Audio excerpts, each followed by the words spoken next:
So finally we're gonna make our mint ganache. So we've got our fresh mint leaves, our mint tea, and our cream. So we're gonna come over here. Now we're gonna make it with white chocolate instead of dark this time. So I'm gonna do two things at once, bear with me. We're going to heat up cream.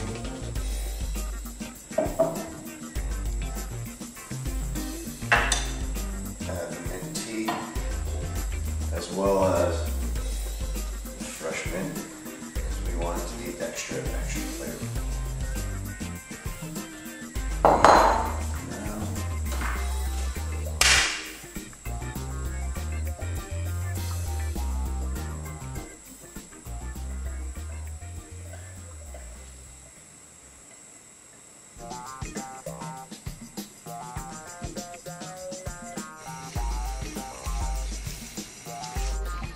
So while we have the cream starting to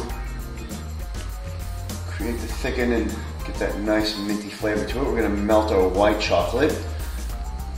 Now we've got the bain-marie set up. Got the fire on hot because I'm trying to bring it to a nice simmer. And then once it starts to melt, I'll turn the fire off and let it slowly cook. And you'll see what we can do with it.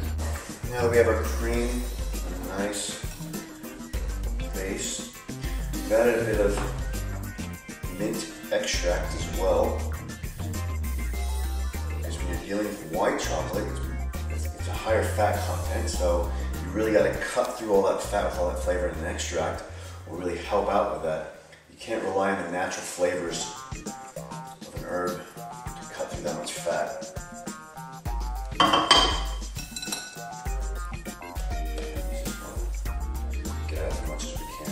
This a nice, thick, rich consistency because we want to try and get as much color as we can to color our white chocolate to make it just a little bit greener. And again, we have our cream base. This time we're using white chocolate. Go ahead and pour the nice, warm white chocolate into it.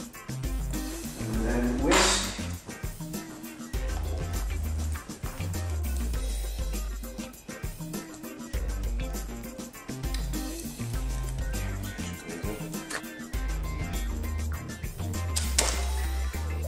So much chocolate today that I can feel my body gyrating. Let's go do some sprints outside. And we're going to smooth it out. Same as before. And as much surface area as we can get so it can cool off fast. Now again, it's a fattier substance, so it will thicken much harder than the regular ganache, which is alright. Hi, welcome back. We are in the final stages of making our Easter desserts. Now, when we first started, we were messing around and playing with a lot of our molds and whatnot. We were finding that we were having some problems. Holding stuff together, our ideas were a little bit far, so we decided to go back to basics and keep it nice and simple. So our ingredients that we're going to be using is we have our melted whipping chocolate with the chocolate itself. Again, we have it on our bain-marie. We have it nice and warm. It's staying soft. You can see the texture of it, but it's not too firm, not too soft. So it's going to be able to coat our truffles when we're done. So we're going to start off. It's always good to use gloves when you're going to be working with the ganache, because again, ganache can melt through heat, and we are on Fahrenheit, we're 96 degrees. But and that's a good rate to keep it nice and wet again. You don't want it to be wet. So here we have in the fridge, Right. So white chocolate ganache. So we're going to start off with our white chocolate. I'm just going to cut the right piece sizes that we want. And we're going to roll it into balls.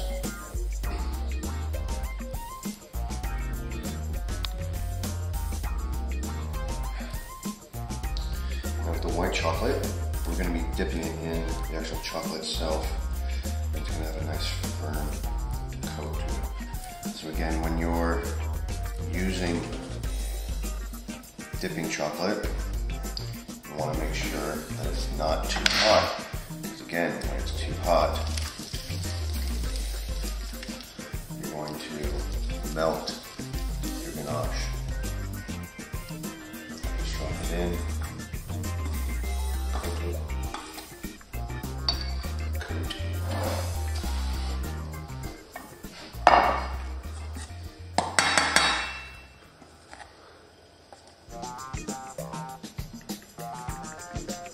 And again, in the previous video, as I stated, chocolate is a time-consuming procedure. You don't want to rush it. You want to put as much love into each piece as you possibly can. The more time you put into it, the better it tastes. Earlier today, we were watching a clip on the internet about a type of chocolate from Texas, America, that costs $2,000 per pound. That's a lot of love.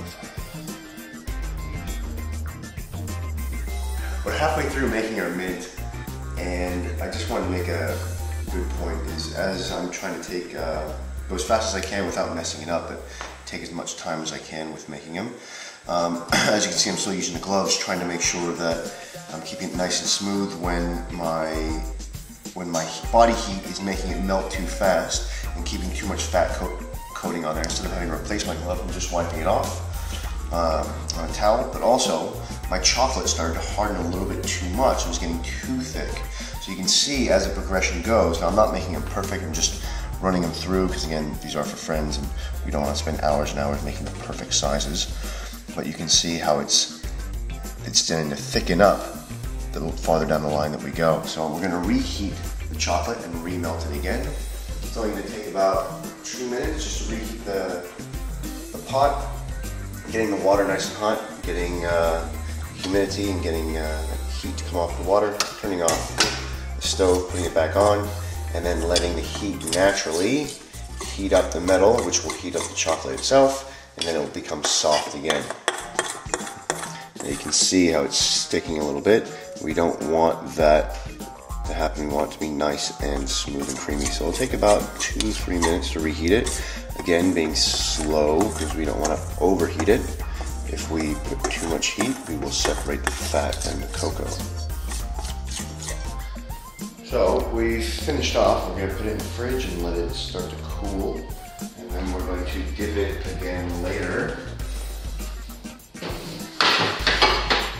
Let's finish up everything else. So we've pretty much finished, and we've set up a small plate for you guys to see.